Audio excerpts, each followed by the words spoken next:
अध्यक्ष और हिंदुस्तान समाचार संघ के भी अध्यक्ष माननीय श्री अरविंद मालवीकर जी, इनका उद्बोधन अभी आपने सुना। आदरणीय श्री अतुल भाई बुखारी जी, काशी हिंदू विश्वविद्यालय के माननीय कुलपति प्रोफेसर अजीत कुमार चतुर्वेदी जी, महात्मा गांधी काशी विद्यापीठ के माननीय कुलपति प्रोफेसर आनंद कुमार तिवारी जी, शहर दक्षिणी के माननीय विधायक श्री वीरचंद तिवारी जी, श्री प्रदीप मधोक बाबा जी, जितेंद्र तिवारी जी, गांधी अध्ययन की सभा में उपस्थित सभी विद्वतजन, श्रेष्ठजन, भाइयों बहनों और मित्रों, हिंदी दिवस की पूर्व संध्या पर भारतीय भाषा संगम कार्यक्रम के आयोजन के लिए मैं मानता हूं कि काशी से बेहतर कोई दूसरा स्थान हो। आज भी अगर आप हनुमान घाट की गलियों में चले जाएं तो आपको किसी कोने में का हालचाल बा की आवाज़ स्पष्ट सुनाई देगी। दूसरे कोने में वहीं बगल में परिचित पूछ रहा होगा कि नींद पड़ी ये रुकी। बनारसी में अगर पूछे तो बड़े गर्व से वो कह रहा होगा कि गुरु हमार मोहल्ला तमिलनाडु का है।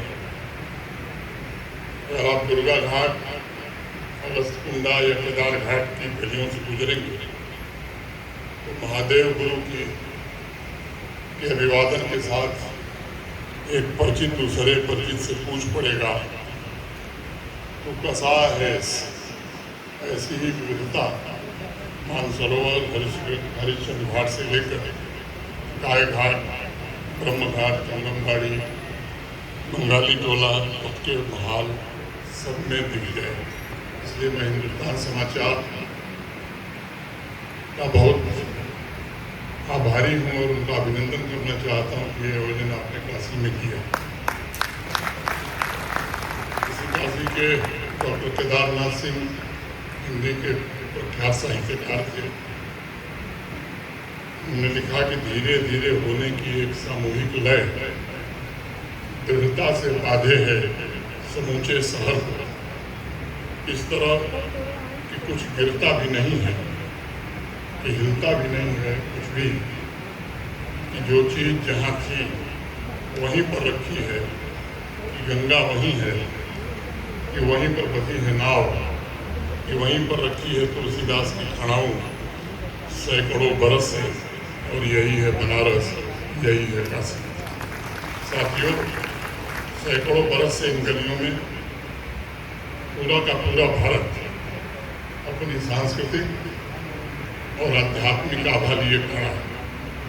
सही मायनों में देखा जाए तो काशी केवल धर्म, संस्कृति और सभ्यता की भूमि नहीं, बल्कि मैं मानता हूँ भारत के अंदर भाषाई सद्भाव का सबसे बड़ा केंद्र काशी है। दूसरा कोई शहर भाषाई सद्भाव का नहीं मिलेगा।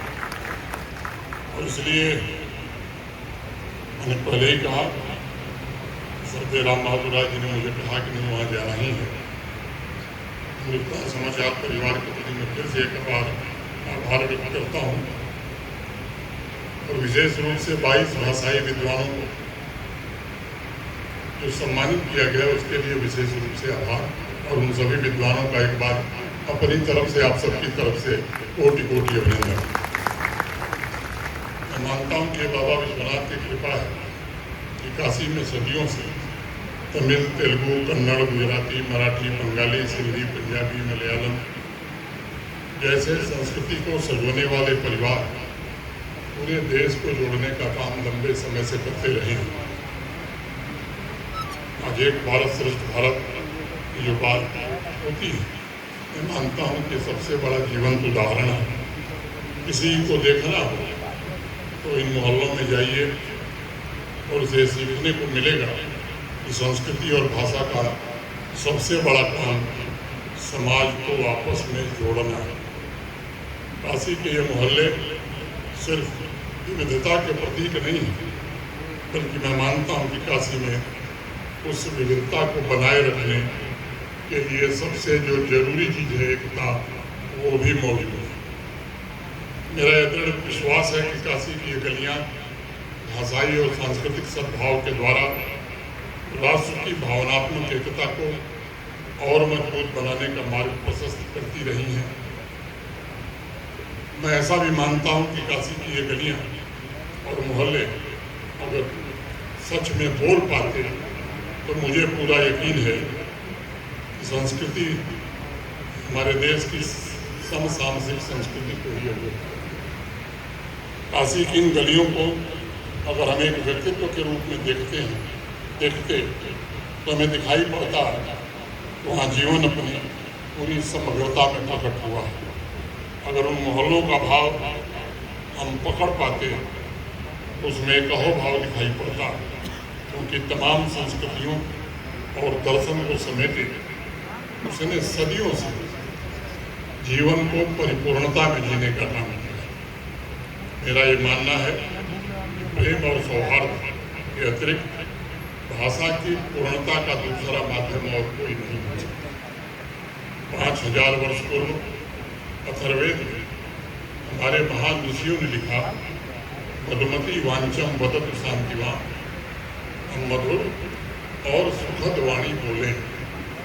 और मैं मानता हूँ कि भाषाओं में जब तक सद्भाव न हो तब तक कुछ भी शेष नहीं रह जाता, कुछ रिक्तता पैदा हो जाती। काशी से बड़ी प्रज्ञा और ज्ञान की नगरी इस दुनिया में कोई दूसरी नहीं है। और उसी काशी ने हम सबको सिखाया है, तमिल भाषा हो, मराठी भाषा हो, हिंदी हो, कन्नड़ हो, बांग्ला हो, इन सभी में कोई साधारण संबंध नहीं है, बल्कि यह प्रेम के संबंध हैं। और जो भारत राष्ट्र की बहुत बड़ी ताकत और बहुत बड़ी ऊर्जा है। मेरे पूर्व के अनेक वक्ताओं ने बताया है कि 76वें स्वतंत्रता दिवस के संबोधन में भारत के आदरणीय प्रधानमंत्री और काशी के सांसद श्रीमान नरेंद्र मोदी जी ने इसी ताकत का आह्वान किया था। आप सब वाकिफ हैं कि लाल किले की प्राचीर से राष्ट्र को पंचकोण का संकल्प देते हुए हमारे मन के भीतर किसी भी कोने में गुलामी का एक भी अंश न बचे, अपनी विरासत पर हम गर्व कर सकें, एकता और एकजुटता के साथ एक भारत श्रेष्ठ भारत के सपनों को साकार कर सकें, स्वर्णिम और विकसित भारत की रचना कर सकें, इसका आह्वान किया था। इस संदर्भ में अगर हम देखें तो भारत के पास शक्ति असीमित है। आज यहाँ सभी 22 आधिकारिक भाषाओं के विद्वान उपस्थित हैं। वो इस बात को बेहतर जानते हैं कि मातृभाषा में एक ऊर्जा की तरंग मौजूद होती है। उसमें जड़ता नहीं होती, बल्कि उसमें एक अविच्छिन्न प्रवाह होता है। वो अन्य भाषाओं से जुड़कर एक स्वतंत्र चित्त का निर्माण करता है। भारतीय साहित्य के गौरव महाकवि तिरुवल्लुवर ने अपनी कृति तिरुकुरल में लिखा है, अहर मुदल एरुत्तेलाम आदि भगवान मुक्ते उरुग, अर्थात सभी वर्णमालाओं का आदि अक्षर वह है और सृष्टि का स्रोत आदि भगवान है। बृहदारण्यक तथा मुंडक उपनिषद में अक्षर को हमारे यहाँ ब्रह्म माना गया और ब्रह्म सदैव अविनाशी होता है। संवाद के अलावा ये हमारी पहचान में एक नया आकार देता है। हमारी संस्कृति में कहा गया, यत भाव तत भवति, आप जैसा सोचते हैं होता वैसा ही है। अगर आप अपने विचारों और भावनाओं सकारात्मक कार्य में लगाएंगे तो मैं मानता हूं कि कठिन से कठिन कार्य भी सिद्ध हो सकता है, संपन्न हो सकता है। लेकिन उसके लिए भाषाई सद्भाव और अपनी मातृभाषा का गर्व ये सबसे मूलभूत तत्व या अवयव है, जैसा भी मेरे पूर्व आदरणीय कुलधारी जी ने कहा। हम सबकी कोशिश होनी चाहिए कि लगभग 453 जीवंत भाषाएं हैं, अपनी संभावनाओं को प्राप्त कर सकें। महासागर जैसी विशाल इस महान देश की विविधता समन्वय के सूत्र में बंधकर सिर्फ एक संकल्प विकसित भारत के निर्माण में सब मिलकर के योगदान दे सके। और इसीलिए गुरुदेव रविन्द्रनाथ टैगोर ने भारत को महामानव कहा और उन्होंने लिखा भी, हे मोर चित्त पुण्य तीर्थे जागोरे धीरे, हे भारते महामानवे सागर तीरे, यही नहीं जाने तारा हवाने तत् मनुष्य धारा, दुर्वा स्रोते लोको था हते हम समुद्रे हलो हरा। तो उसे हिंदी में कहूँ, भारत देश महामानवता का पारावर है। इस पवित्र तीर्थ में श्रद्धा से अपनी आंखें खोलो। यहाँ न जाने कितने लोग पंथ जातियां आई और अब एक ही शरीर में समाकर सवेद हो गई। समय समय पर जो लोग पर्वत रेगिस्तान लांग कर यहाँ आए थे, अब उनका भी कोई अलग अस्तित्व नहीं है, बल्कि सबके सब मेरे ही भीतर विराजमान हैं और मेरे रक्त में सबका सुर ध्वनित हो रहा है। मित्रों, गुरुदेव उस तथ्य की ओर इंगित कर रहे हैं कि तमाम विभिन्नताओं, सैकड़ों भाषाओं के बावजूद भावना के तौर पर हम सब एक हैं। और मैं मानता हूँ कि स्वभाषा तथा स्वबोध से भारत को सुसंपन्न और विकसित राष्ट्र बनाया जा सकता है।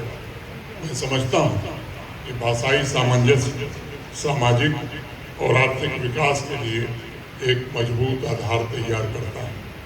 भाषाई सामंजस्य सामाजिक बंधनों को भी प्रगाढ़ करता है। भाषाई सामंजस्य सामाजिक समानता को बढ़ावा देता है। भाषाई सामंजस्य विविधता के माध्यम से सांस्कृतिक विरासत को संरक्षित करता है। और ये मेरा दृढ़ विश्वास है कि इससे आम नागरिकों को राष्ट्र निर्माण में योग देने का बड़ा सामर्थ्य भी प्राप्त होता है। स्वभाषा पर मैं विशेष रूप से, जैसे मेरे पूर्व के वक्ताओं ने कहा, जोर देना चाहूँगा, क्योंकि जब एक बच्चा अपनी मातृभाषा में सीखना शुरू करता है और साथ में अन्य राष्ट्रीय और अंतर्राष्ट्रीय भाषाओं का भी उसे ज्ञान मिलता है, तो उसमें जो सद्गुण है या मैं कहूँ स्किल, उसका बेहतर हो जाता है। तो वो एक सक्षम, सामर्थ्यवान ह्यूमन रिसोर्स के रूप में विकसित होता है।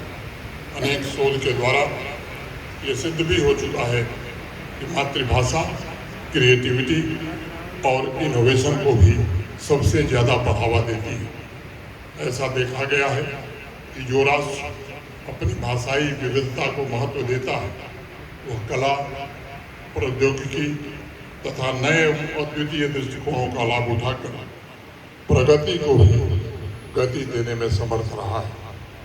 भारत अपने आप में इसका एक जीवंत उदाहरण है और हमारी भाषाई विविधता ने साहित्य से लेकर सिनेमा तक एक जीवंत क्रिएटिव इकोसिस्टम तैयार किया है।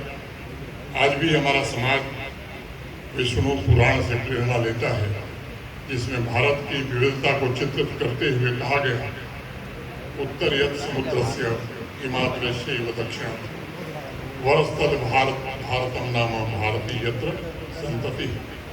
उत्तर भारत की इस काशी से लेकर दक्षिण की काशी कहे जाने वाली वरकला तक हर एक श्रद्धालु गंगा के साथ साथ देश की अन्य नदियों का स्मरण कभी नहीं भूल सकता। ये इस बात का प्रतीक है कि अलग अलग भाषा बोलने के बावजूद हमारे विचार, हमारी सोच और हमारी चेतना हमेशा से एक रही। कश्मीर की योगिनी ललेश्वरी हो या बनारस यहाँ के संत कबीर, इनकी भाषा अलग अलग हो सकती है, लेकिन इनमें समानता भी पाती। वैसे ही समानता तमिल के संत कवित्री अंडाल तथा मीराबाई की रचनाओं में भी दिखाई पड़ेगा। अलग अलग भाषा होने के बावजूद कन्नड़ के कवि पुरंदरदास और सूरदास की रचनाओं में एक ही भाव आपको मिलेगा। महाराष्ट्र के संत ज्ञानेश्वर, पंजाबी में गुरु नानक और गुजराती में नरसिंह मेहता की रचनाओं में अलग अलग भाषाओं के बावजूद एक विचार, एक दर्शन और एक सा भाव दिखाई पड़ता है। इन सभी भाषाओं को एक सूत्र से जोड़ने के लिए तथा विभिन्न संस्कृतियों करीब लाने के लिए हमारे नीति निर्माताओं ने 14 सितंबर 1949 संविधान सभा में हिंदी को स्वीकार किया। तो उसके पीछे एक ध्येय यह था कि हिंदी के विशाल सागर में आकर जब अन्य भाषाएं गिरेंगी, संविधान सभा के अध्यक्ष डॉक्टर राजेंद्र प्रसाद ने उस सभा में कहा था, इसमें कोई संदेह नहीं है कि हिंदी देश के अन्य भाषाओं से अच्छी अच्छी बातें ग्रहण करेगी, तभी उससे हिंदी की उन्नति होगी और अवनति नहीं होगी। उन्होंने दूसरी महत्वपूर्ण बात उसी समय कही थी कि आज़ादी के पश्चात देश का राजनीतिक एकीकरण हो गया और अब एक दूसरा जोड़ लगाया जा रहा है, जिससे हम सब एक सिरे से दूसरे सिरे तक एक हो जाएंगे। लेकिन ये कड़वी सच्चाई है कि लंबे समय से जो हमारी शिक्षा व्यवस्था थी उसमें मातृभाषा की उपेक्षा देश में हुई। भी बताया गया आपको, अब वक्त आया है और जैसा अनेक लोगों ने कहा, ये श्रेय भारत के वर्तमान प्रधानमंत्री श्रीमान नरेंद्र मोदी जी के नेतृत्व को जाता है। राष्ट्रीय शिक्षा नीति मैं मानता हूँ इसको जरूर पूरा कर पाएगा। इस नीति को मैं क्रांतिकारी नीति भी मानता हूँ और कम से कम 5वीं कक्षा तक शिक्षा का माध्यम मातृभाषा में रखने पर इसमें बल दिया गया है, ताकि अमृत पीढ़ी में बहुभाषावाद को बढ़ावा दे तथा सांस्कृतिक संरक्षण को प्रोत्साहित कर अपनी विरासत और गर्व करने का भाव हम पैदा कर सकें। इस नीति के माध्यम से इसी काशी में पैदा हुए आधुनिक हिंदी साहित्य के पितामह भारतेंदु हरिश्चंद्र के संकल्प को भी हमें पूरा करना होगा। और उन्होंने कहा भी कि निज भाषा उन्नति है, सब उन्नति को मूल, यानी अपनी भाषा की उन्नति से ही सभी प्रकार की उन्नति संभव है। तेलुगु में कहावत है, रेंडुल चेतुलु कलिस्तेने चप्पटलु, यानी 2 हाथ मिलने से ही ताली बजती है, अकेले हाथ ताली नहीं बजाता। तो इस संकल्प की सिद्धि के लिए जैसा आदरणीय कोठारी जी ने कहा कि सरकार के साथ साथ समाज को भी और सभागार में बैठे और देश के सभी प्रबुद्ध जनों को भी जोड़ना होगा। अलग अलग भाषाओं के ग्रंथों का अनुवाद भी सुनिश्चित करना होगा। मित्रों, 1836 में इंग्लैंड में जन्मे फ्रेडरिक मैकॉट ये हिंदी के बड़े शुभचिंतक थे, परम हितैषी थे। उन्होंने संस्कृत और तमिल भी सीखा था। एक बार वो लखनऊ आए थे। लखनऊ प्रवास के दौरान उन्होंने जो लिखा और उनकी बात मैं कह रहा हूँ, भारत में 2 ग्रंथों ने जनता के हृदय और मस्तिष्क पर पूर्ण अधिकार कर लिया है, और वह है तुलसीदास की रामचरितमानस और तिरुवल्लुवर की पूरन। उन्होंने समाज के विकास के लिए ऐसे अनेक ग्रंथों को अनुवाद के माध्यम से सामान्य आदमी के लिए सुलभ बनाने की सलाह दी। महाकवि भरतियार सुब्रमण्यम भारती ने यही काशी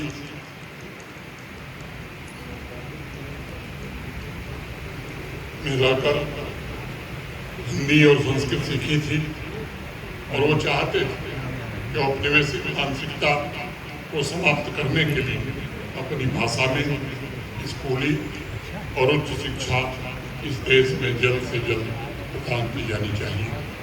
उन्होंने विभिन्न भारतीय भाषाओं के बीच सामंजस्य और एक दूसरे के प्रति सम्मान पर बहुत बल दिया।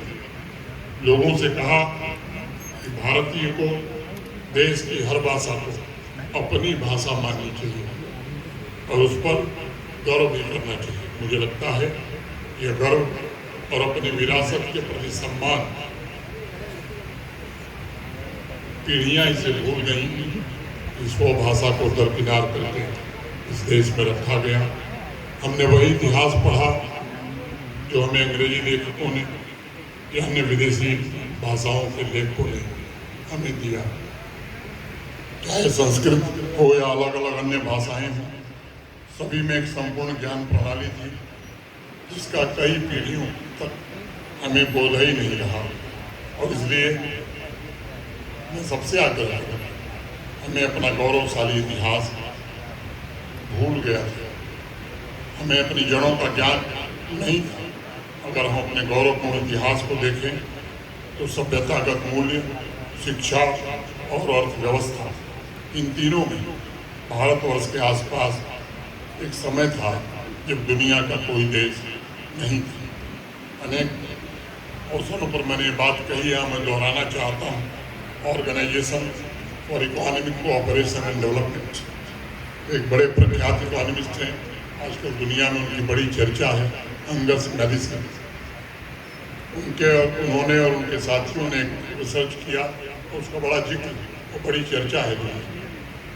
और प्रमाण के साथ उन्होंने लिखा है कि प्राचीन काल में, यानी 11वीं शताब्दी के आसपास, वर्ल्ड जीडीपी में, दुनिया की जीडीपी में भारत का जो शेयर था, हिस्सा था, वो 33% था, 33%। भारत से अगर उस समय हम तुलना करते तो वेस्टर्न यूरोप के सभी देशों का मिला करके कुल योगदान 11% हुआ करता था। आज दुनिया के जो ताकतवर देश माने जाते हैं, अमेरिका, कनाडा, ऑस्ट्रेलिया वगैरह, उस समय उनका वर्ल्ड जीडीपी में शेयर 2.5% हुआ करता था। यानी वेस्टर्न वर्ल्ड भारत का आधा भी नहीं था। और यह कहना मुनासिब होगा कि भारत सामाजिक आर्थिक रूप से इन देशों से बहुत आगे था। हजारों साल विश्व की तरक्की का हमने नेतृत्व किया था, भारत ने नेतृत्व किया था। परम पूज्य महामना पंडित मदन मोहन मालवीय जी ने अपने एक लेख में लिखा, यूरोप के विद्वान भी ये मानते हैं कि चित्रकला, मूर्ति निर्माण, वस्त्र निर्माण, आभूषण रचना, संगीत, नाट्य इत्यादि शिल्प भारत में जब उच्च शिखर छू रहे थे, तब यूरोप में विद्या और कला का आरंभ भी नहीं हुआ था। महामना मालवीय जी कहा करते थे कि भारत ने और गणित, विद्या, चिकित्सा शास्त्र और धातुओं में मेटलर्जी का ज्ञान विश्व को न दिया होता तो फिर दुनिया में कहाँ रेल होती, कहाँ तार होता और कहाँ यंत्र होते, कहाँ यूरोप और अमेरिका की सभ्यता होती। लेकिन महामना एक और बात कहते था कि भारतवासियों को अपनी समृद्ध विरासत का बोध नहीं है। 1765 में जब अंग्रेज आए, तब भी वर्ल्ड जीडीपी में भारत का हिस्सा लगभग 27%, 27% हुआ करता है। और एक आंकड़े के मुताबिक लगभग 45 ट्रिलियन डॉलर भारत से लूट करके अंग्रेज ले गए। पूरे देश को हमारे खोखला कर दिया। हमारे महान स्वतंत्रता सेनानियों के बलिदान के कारण जब देश आज़ाद हुआ 1947 में, तो वर्ल्ड जीडीपी में हमारा योगदान महज 3% रह गया। 1950 आते आते वो 4% हुआ। वक्त ने फिर करवट बदला। ब्रिटिश शासनकाल में सारी वस्तुएं यहीं से जाती थी, ब्रिटेन से इम्पोर्ट होकर आती थी। महामना ने अपने लेख में लिखा, ये वस्तुएं यूरोप से पहले भारत में बना करती थी। उन्होंने सवाल किया था कि कौन सी वस्तु भारतवर्ष में नहीं बन सकती थी, और उसका जवाब देते हुए महामना मदन मोहन मालवीय जी ने लिखा, लेकिन भारतवासी तो सोते हैं, जागे तब तो बनाए। लेकिन अब भारतवासी जाग गए। 10-11 वर्षों में एक ऐसा सबल नेतृत्व देश को मिला है कि आज हम दुनिया की सबसे तेज गति से बढ़ने वाली अर्थव्यवस्था हो गए। 11 साल में दुनिया की 11वीं बड़ी अर्थव्यवस्था से आज दुनिया की चौथी बड़ी अर्थव्यवस्था हम बन गए और आने वाले 2 वर्षों में दुनिया की तीसरी बड़ी अर्थव्यवस्था भी भारत होगा। 2023 में इंटरनेशनल मॉनेटरी फंड अंतर्राष्ट्रीय मुद्रा कोष के एक अध्ययन के मुताबिक आज वर्ल्ड जीडीपी में भारत का योगदान 23 में 15% था और आज 16% से ज़्यादा। हमारा लक्ष्य क्या होना चाहिए? वास्तव में अगर विकसित भारत बनना है, समृद्ध भारत बनना है, तो फिर से वर्ल्ड जीडीपी में हमारा योगदान वही 33% होना चाहिए और उस दिशा में ऐसे विश्वविद्यालयों का, हमारे शिक्षण संस्थाओं का सबसे बड़ा योगदान होगा।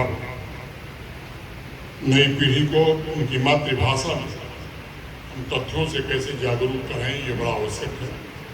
गैलीलियो से 1000 वर्ष पूर्व आर्यभट्ट ने लिखा था कि पृथ्वी प्रतिदिन अपनी धुरी पर घूमती। मैंने एक उदाहरण उद्धृत कर सकता हूँ। जिस प्रकार नाव में आगे बढ़ता हुआ व्यक्ति किनारे पर स्थिर वस्तुओं को पीछे की ओर जाते हुए देखता है, उसी प्रकार पृथ्वी पर रहने वाले लोग स्थिर तारों को पश्चिम की ओर जाते हुए देखते हैं। ये आर्यभट्ट ने कहा था। आर्यभट्ट की इस खोज को साइंस की अंग्रेजी किताबों में शामिल ही नहीं किया गया। ऐसा क्यों? एक बेहद महत्वपूर्ण प्रश्न है। भारत की भाषाएं, भारत की समृद्ध संस्कृतियों को जानबूझकर नजरअंदाज किया गया। भारतवासियों में एक हीन भावना पैदा करने की कोशिश की गई। भारत विश्व की प्राचीनतम सभ्यताओं में से एक है। अनेक सभ्यताएं मिट गई, लेकिन भारत तमाम आक्रमणों को झेलते हुए आगे बढ़ता रहा। 5000 वर्ष पूर्व जब हमारे पूर्वज अध्यात्म के साथ साथ विज्ञान की साधना कर रहे थे, तब वेस्टर्न कंट्रीज भयंकर अंधकार में जी रहे थे। उनका स्वयं का इतिहास कहता है कि वो जंगली जीवन जीते थे।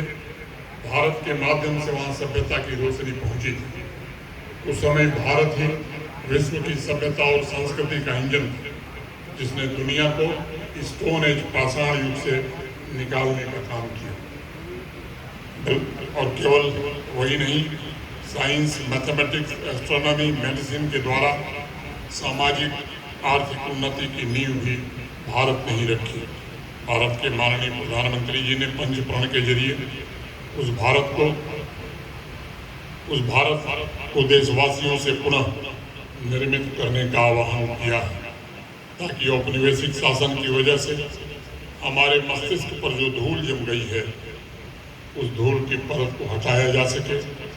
नई पीढ़ी को ज्ञात हो सके कि जो भारतवर्ष किसी जमाने में विश्व की इकोनॉमी, एजुकेशन, कल्चर, फिलॉसफी का प्रमुख आधार था, वही भारत दोबारा अपने गौरव को हासिल करने के लिए, आज आगे बढ़ने के लिए उद्यत है, तत्पर है। मैं अलग अलग भाषाओं के विद्वानों से विशेष रूप से अनुरोध करना चाहूँगा कि अब ऐसी व्यवस्था बनानी चाहिए जिसके जरिए स्कूल के पाठ्यक्रम तथा लाइब्रेरी के अन्य पुस्तकों में मातृभाषा, ये सभी तथ्य हम उपलब्ध करा सकें, ताकि हमारी नई पीढ़ी के बच्चों में अपनी विरासत को लेकर के बोध और एक नया आत्मविश्वास पैदा हो सके। आज अनेक अंग्रेजी इतिहासकार भारत के सही इतिहास को लिखने का काम कर रहे हैं, और वो खुद स्वीकार कर रहे हैं कि भारतीय शिक्षा, भारतीय धार्मिक अंतर्दृष्टि और भारतीय विचार आधुनिक विश्व की सबसे महत्वपूर्ण नींव है। उनका कहना है कि अध्यात्म के अलावा वैज्ञानिक खोज में भारत के आसपास दुनिया का कोई दूसरा देश नहीं था। हजारों वर्ष बाद भारत का बौद्धिक प्रभाव यात्रा करते करते अब पश्चिमी देशों तक पहुंचने लगा, जिसने न केवल शून्य जैसी महत्वपूर्ण गणितीय अवधारणाएं दी थी, बल्कि उन्हें संख्याओं का रूप भी दिया था, जिसका उपयोग आज पूरी दुनिया कर रही है। अनेक शोधकर्ताओं ने लिखा है कि 12वीं शताब्दी में यूरोप का प्रथम पुनर्जागरण, यूरोप फर्स्ट रेनेसांस, भारत के ज्ञान, विज्ञान, संस्कृति, कला खजाने की देन थी। यानी यूरोप के प्रथम पुनर्जागरण से भी हजारों वर्ष पूर्व भारत एक वैज्ञानिक देश के रूप में, साइंटिफिक नेशन के रूप में अपनी पहचान स्थापित कर चुका था। आज स्कूल में बच्चों को जॉन डाल्टन की एटॉमिक थ्योरी के बारे में पढ़ाया जरूर जाता है, और इससे 2000 वर्ष पूर्व महर्षि कणाद ने एटम का सिद्धांत दिया था। हमारे बच्चे डाल्टन थ्योरी के बारे में तो जानते हैं, लेकिन अपने महर्षि कणाद को वो जानते ही नहीं। एटम का सिद्धांत जो भारत ने हजारों वर्ष पूर्व दुनिया को दिया था, उसकी जानकारी हमें नहीं है। इसका दोषी कोई और नहीं बल्कि हमारी व्यवस्था, हमारी ये औपनिवेशिक मानसिकता, कॉलोनियल माइंडसेट, इसकी वजह से जो आत्महीनता की भावना हमारे अंदर थी, इसके कारण इतने दिनों तक हमने ये कुछ सहा। इसी तरह एक भ्रम फैलाया गया कि पर्सिया से गणित हमारे पास आई, जबकि तथ्य ठीक इसके विपरीत है। भारतवर्ष में जिस समय गणित विज्ञान अपने शिखर पर था, उस समय तो पर्सिया में दूर दूर तक इनका जिक्र ही नहीं था। पर्सिया में गणित विज्ञान और एस्ट्रोनॉमी का पहला जिक्र 8वीं शताब्दी में मिलता है, और वह भी भारतवर्ष की वजह से पहुंचा। ये सबके सारे लिखित तथ्य और साक्ष्य आज मौजूद हैं। मैं समझता हूँ भारत के माननीय प्रधानमंत्री जी के नेतृत्व में भारतवर्ष न सिर्फ विश्व की नई आर्थिक शक्ति के रूप में उभर रहा है, बल्कि वह सम्मान और गौरव को हासिल करने के लिए आगे बढ़ रहा है जो हमारे पूर्वजों को उपलब्ध है। आज आवश्यकता इस बात की नहीं है कि हम आत्म प्रशंसा करें, बल्कि हमें उस ज्ञान प्रणाली को दोबारा प्रयोग में लाना होगा, उसे प्रैक्टिकल बनाना होगा, और उसे मातृभाषा में शिक्षा का हिस्सा भी जरूर बनाना होगा। इस कार्य में मुझे भाषाई विद्वानों, शोधकर्ताओं, विश्वविद्यालय के माननीय कुलपतियों, प्राध्यापकों और लेखकों से बहुत उम्मीद है। ये सच है कि आज दुनिया में बड़ा बदलाव आया है।